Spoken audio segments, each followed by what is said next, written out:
हैं ये कॉलोनी में रहती हैं और इकट्ठा होकर रहती हैं। एक पूरी कॉलोनी यानी एक परिवार, तो ये आपस में एकजुट होकर रहती हैं। एकता में शक्ति हमें सिखाती हैं। तो एक कॉलोनी में हमारी हजारों की संख्या में कमीरी मक्खियाँ होती हैं, सैकड़ों की संख्या में ड्रोन्स होते हैं और सिर्फ एक रानी मक्खी होती है। ड्रोन्स की संख्या इस बात पर निर्भर करती है कि आसपास कितना बी फ्लोरा अवेलेबल है, क्योंकि ये जो खाना लेकर आ रही है फूलों से लेकर आ रही है। ड्रोन्स मैडम क्या काम आते हैं? ड्रोन जो होते हैं ये सिर्फ मल्टीप्लिकेशन के टाइम पे वंश की वृद्धि के लिए काम आते हैं एज अ मेल, मतलब नर है ये। बाकी जो दो है वो मादा है। इनकी एज कितनी रहती है मैडम? किनकी? ड्रोन की ये मैक्सिमम 50 दिन तक जीवित रह सकते हैं, या इससे 50 से 55, उससे ज्यादा जीवित नहीं रहते।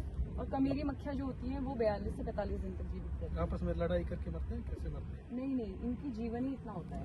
हाँ। और इनको अगर जब ऑफ सीजन होता है, जब खाने की आपूर्ति नहीं हो पाती, ऑफ सीजन यानी रेनी सीजन या फिर गर्मियों का टाइम, गर्मी और बरसात के टाइम पे फूल नहीं होते आसपास ज्यादा, तो उस टाइम पे ये कॉलोनी पर बोझ हो जाते हैं, क्योंकि इन्हें निकट्टू कहते हैं। ये कुछ काम जान नहीं पाते क्योंकि आता नहीं है इनको, क्योंकि ना इनके पास ग्रंथियाँ होती है, तो ये किसी काम के मतलब एक तरीके से बोझ हो जाता है कॉलोनी पे। तो इसीलिए इनको उठाकर कमीरी मक्खियाँ घर के बाहर कर देती हैं और भुखमरी से इनकी मौत होती है। और या फिर वैसे अगर कभी किसी बीमारी की चपेट में आ जाए तो वैसे ही इनकी मौत होती है। बाकी घर के बाहर के काम या घर के काम ये नहीं करते हैं। और बाकी जो रानी मक्खी का काम है वो पूरी कॉलोनी की लीडर है, वो निर्देशित करती है, डायरेक्ट करती है। फिरोमोन हार्मोन है, उसकी मदद से ही वो सबको डायरेक्ट करती है। बाकी वो जो सबसे इम्पोर्टेंट काम है कि वो कॉलोनी की माँ है, क्योंकि अंडे देने का काम रानी मक्खी का है। तो रानी मक्खी सिर्फ अपनी लाइफ में एक बार मीटिंग करती है और उसके बाद इसकी खुद की क्षमता है कि ये फीमेल देना चाहती है कि मेल देना चाहती है, ये इनके बॉडी के अंदर खुद ही इनको गॉड ब्लेस्ड है। ठीक है। और बाकी जो मैं दिखाना चाह रही थी आपको, यहाँ पर आप देख सकते हैं पराग है यहाँ पर। ये अपनी फैनिंग की मदद से फैनिंग की उसने, और उसकी मदद से उसने इवेपोरेट किया जो एक्स्ट्रा मॉइस्चर है, ज्यादा नमी की मात्रा है, 20% से कम मॉइस्चर होना चाहिए, तभी वो उसे फिर सील कर देगी, यानी पका हुआ शहद है। ठीक है।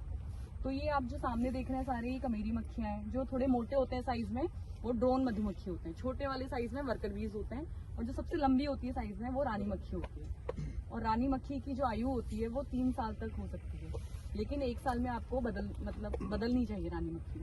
क्यों? क्योंकि उसकी अंडे देने की क्षमता क्षीण होने लगती, कम होने लगती है। तो आप चाहते हो कि आपकी कॉलोनी स्ट्रांग हो, लड़ सके अपने दुश्मनों से, बीमारियों से बच सके, तो इसके लिए आपको स्ट्रांग कॉलोनी चाहिए। तो इसके लिए आपको रानी मक्खी हर साल चेंज करनी चाहिए। उसको चेंज करने के लिए क्या करना पड़ता है? उसके लिए आपको नई रानी मक्खी इसमें इंट्रोड्यूस करनी पड़ेगी, दूसरी कहीं और से, क्योंकि वो तो तब तक जैसे बूढ़ी होने लग जाएगी तब वो उसको नई बनाने लग जाएंगी। पर आपको चाहिए कि आप हर साल बदलना चाहते हैं, तो उसके लिए आप जैसे IBDC पर भी 250 रुपये में एक रानी मक्खी मिल रही है, तो आप यहाँ से ले सकते हैं, या जहाँ से बी ब्रीडर से जो बना रहे हैं रानी मक्खी उनसे आप खरीद सकते हो और अपनी कॉलोनी में इंट्रोड्यूस कर सकते हो। साल के बाद चेंज कर दें? हाँ, 1 साल बाद चेंज कर देनी चाहिए अगर आपको स्ट्रॉन्ग कॉलोनी चाहिए तो। और कुछ सवाल है किसी का? इसमें रानी मक्खी ऑटोमेटिक नहीं क्यों होती जैसे बाकी खुद भी वो बनाती है, खुद भी जैसे ही उसे लगता है कि हमारी रानी मक्खी बूढ़ी हो गई